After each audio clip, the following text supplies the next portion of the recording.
Armstrong கொலை வழக்கு தொடர்பாக பாஜக வழக்கறிஞர் பால் கனகராஜிடம் 4 மணி நேரமாக விசாரணை மேற்கொள்ளப்பட்டு வருகிறது. ஏற்கனவே இது தொடர்பாக 21 பேர் கைது செய்யப்பட்டு வழக்கு விசாரணையில் இருக்கக்கூடிய நிலையில் இந்த கொலை சம்பவத்தில் சம்பந்தப்பட்டவராக கருதப்படக்கூடிய வழக்கறிஞர் பால் கனகராஜிடம் 4 மணி நேரமாக விசாரணை மேற்கொள்ளப்பட்டு வருகிறது. ரவுடிகள் நாகேந்திரன், சம்போ செந்தில் ஆகியோருக்கு வழக்கறிஞராக செயல்பட்டிருப்பதாகவும் குறிப்பிடப்பட்டிருக்கிறது. போலீசார் சம்மன் அனுப்பியிருந்த நிலையில் பால் கனகராஜ் இன்று விசாரணைக்காக ஆஜராகியிருக்கிறார். எழும்பூரில் உள்ள ரவுடிகள் தடுப்பு பிரிவு அலுவலகத்தில் பால் கனகராஜிடம் விசாரணை நடைபெற்று வருகிறது. ஆம்ஸ்ட்ராங் கொலைக்கு பார் கவுன்சில் தேர்தலில் ஏற்பட்ட முன்விரோதம் காரணமா என்று பால் கனகராஜிடம் விசாரணை மேற்கொள்ளப்பட்டு வருகிறது. ஆம்ஸ்ட்ராங் கொலை தொடர்பாக பாஜக வழக்கறிஞர் பால் கனகராஜிடம் 4 மணி நேரமாக விசாரணை நடைபெற்று வருவதும் குறிப்பிடத்தக்கது.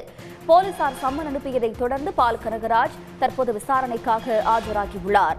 கொலை வழக்கில் கைதான ரவுடிகள் நாகேந்திரன், சம்போ செந்திலுக்காக ஆஜரானவர் பால் கனகராஜ் என்பதும் குறிப்பிடத்தக்கது. ரவுடிகள் நாகேந்திரன், சம்போ செந்தில் ஆகியோருக்கு வழக்கறிஞராக செயல்பட்டதால் பால் கனகராஜுக்கு சம்மன் அனுப்பப்பட்டிருந்தது. இந்நிலையில் போலீசார் சம்மன் அனுப்பியிருந்த நிலையில் பால் கனகராஜ் விசாரணைக்காக ஆஜராகியிருக்கிறார். எழும்பூரில் உள்ள ரவுடிகள் தடுப்பு பிரிவு அலுவலகத்தில் பால் கனகராஜிடம் விசாரணை நடைபெற்று வருவதும் குறிப்பிடத்தக்கது.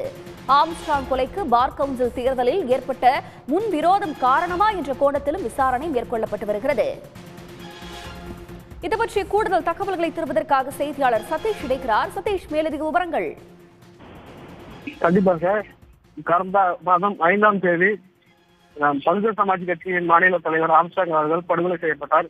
இந்த வழக்கில் 20க்கும் மேற்பட்ட குற்றவாளிகள் கைது செய்யப்பட்டுள்ளனர். அந்த வகையில் சில தினங்களுக்கு முன் நாகேந்திரன் மகன் கைது செய்யப்பட்டார்.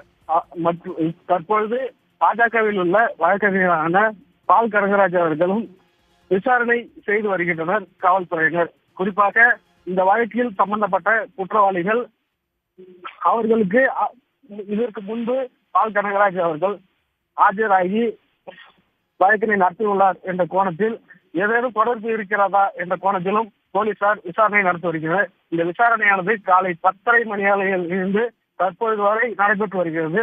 சுமார் 4 மணி நேரத்திற்கு மேலாக இந்த விசாரணையானது ராஜரத்னம் ஆயுதப்படை உள்ள எக்மோரில் நடைபெற்று வருகிறது. தங்களுடைய விவரங்களுக்கு நன்றி சதீஷ். சன் நியூஸ் வாட்ஸ்அப் சேனலை ஃபாலோ செய்யுங்கள். QR கோடை ஸ்கேன் செய்து சன் நியூஸோடு இணைந்திருங்கள்.